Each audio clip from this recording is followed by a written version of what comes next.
Vüqar bəy, gəlin bu belə düşünəndə, bax tutalım ki, mənim hər hansı bir belə deyək, bir internet mağazin deyək var. Mən ora ödəniş sisteminə qoşmaq istəyirəm. Məsəl üçün mən bankdan alsam qoşsam və yaxud da sizdən alıram qoşsam, nə üstünlük əldə edirəm?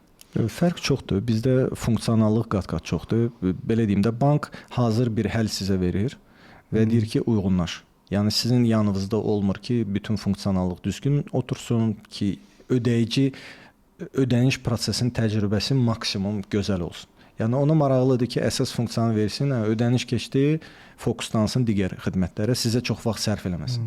Yəni bankın həcmin baxanda, onların iş yükün sayında, onların gəlir məqsədlərini görəndə, onların sizə vaxt sərf eləməyə məntiqli görsənmir. Yəni siz onlardan yeni bir funksiya istəyəndə baxacaqlar ki, dövriyyəniz nə qədərdir. Görəcəklər ki, az dövriyyəniz var, bank oradan çox qazanmır, sizə vaxt sərf eləməyəcəklər. Çünki istənilən bir prosesi qurmaq üçün onlar bütün departamentə rəhbəri yığmalıdırlar. Onlar proqram təminatını xaricdən hansısa vendordan alıblar. Ora pul ödəməlidirlər o yenilikləri eləmək üçün. Yəni çevik deyirlər də. Çevik deyirlər, həm də onlara çox baha başa gəlir bu proses və sizə görə, sırf sizə görə ona vaxt itirə bilməzlər.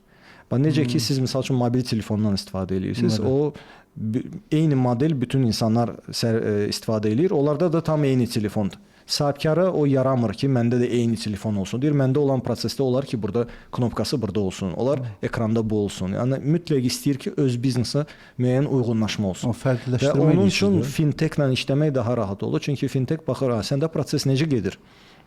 Belə gedir, gəlin bunu belə eləyək, gəl bu xidməti sənə əlavə eləyək. Plus sahibkar istəyir ki, onda dayanma olmasın.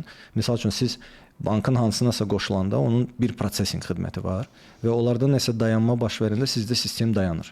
Bizdə isə inteqrasiya bütün prosesinglərədir. Biz baxırıq ki, dayanıqlı olsun sistem. Yəni bizdə müştərilər var ki, milyonlarla tranzaksiyalar keçir. Onlarda bir dəqiqə dayanma minlərlə itkilərə gətirib çıxardır və o baxır ki, biz ona alternativ veririk ki, sistemi dayanmasın.